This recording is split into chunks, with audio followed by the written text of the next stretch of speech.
sini ada fertilitas. Fertilitas merupakan suatu istilah yang dipergunakan di dalam bidang demografi untuk menggambarkan jumlah anak yang benar-benar dilahirkan hidup. Fertilitas itu diartikan sebagai suatu ukuran yang diterapkan untuk mengukur hasil reproduksi wanita yang diperoleh dari statistik jumlah kelahiran hidup. Faktor-faktor yang mempengaruhi fertilitas. Yang pertama, faktor yang mempengaruhi kemungkinan hubungan kelamin atau intercourse variables. Yang kedua, faktor yang mempengaruhi kemungkinan terjadinya konsepsi atau conception variables. Yang ketiga, faktor yang mempengaruhi kehamilan dan kelahiran atau gestation variables.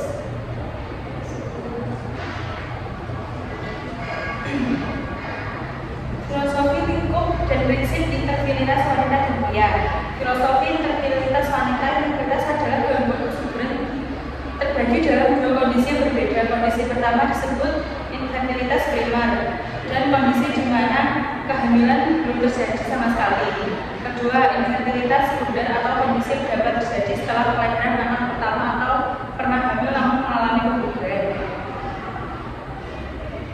Infertilitas bisa terjadi pada seorang wanita maupun pria. Meskipun infertilitas berkaitan dengan kehamilan, kondisi infertilitas tidak hanya dapat dialami oleh perempuan, namun bisa juga terjadi pada seorang laki-laki. Infertilitas pada wanita paling sering disebabkan karena gangguan ovulasi. Ovulasi adalah proses pelepasan sel telur yang bisa dari ovarium atau induk telur. Bila tidak ada ovulasi, berarti sama dengan tidak ada sel telur yang dibuahi. Oleh karenanya tidak terjadi kehamilan. Gangguan proses ovulasi bisa ditandai dengan menstruasi yang tidak teratur. Masalah ovulasi tersebut sering muncul karena sindrom ovarium polistik ovarian. Penyebab mobilitas pada wanita. Yang pertama, gangguan ovulasi.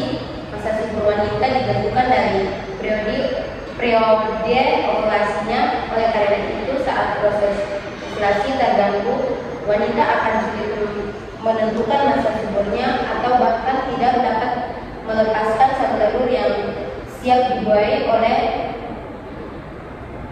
untuk menciptakan kehamilan. Yang kedua, penyumbatan tuba Fallopi. Tuba Fallopi yang tersumbat menyebabkan sperma tidak dapat terbentuk dengan sel telur di dalam rahim, sehingga proses pembuahan tidak dapat terjadi. Hal ini juga menjadi penyebab infertilitas wanita. Yang berikut, jaringan paru pasca operasi. Riwayat operasi berulang pada rahim atau panggul dapat menyebabkan terbentuknya jaringan paru sehingga menghalangi proses ovulasi. Hal ini bisa membuat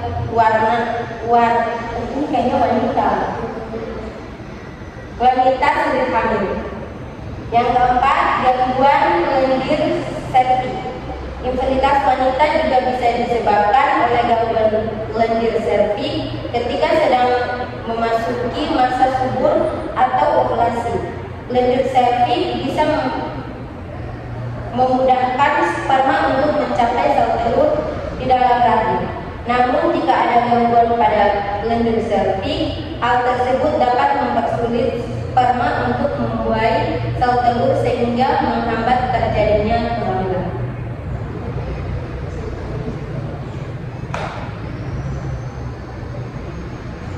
Selanjutnya, kelainan bawaan. Penyakit bawaan pada orang reproduksi wanita disebabkan oleh kelainan genetik.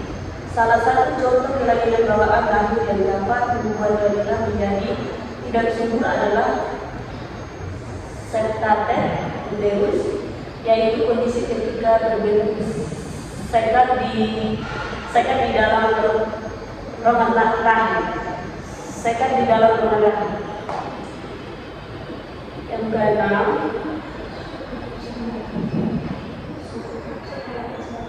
submucosal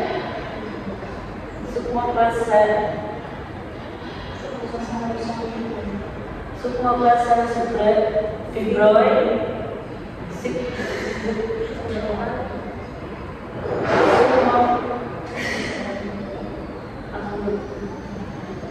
merupakan tumor jinak yang tumbuh di dalam atau sekitar dinding rahim.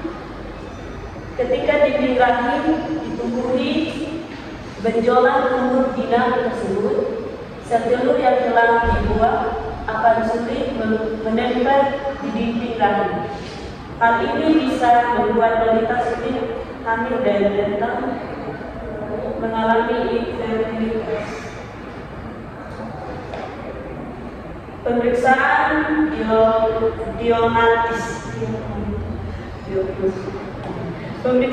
diagnosis sudah menikah lama tapi belum ada tanda-tanda akan mendapatkan buah hati, seringkali menjadi salah satu kekhawatiran pasangan suami istri. Berbagai pertanyaan dari keluarga, saudara, kerabat, dan teman menambah beban psikologis dari pasutri tersebut. Berbagai paradigma di masyarakat yang menunjukkan perempuan sebagai penyebabnya seringkali membuat pasutri terutama perempuan menarik diri dari keluarga, teman, dan masyarakat.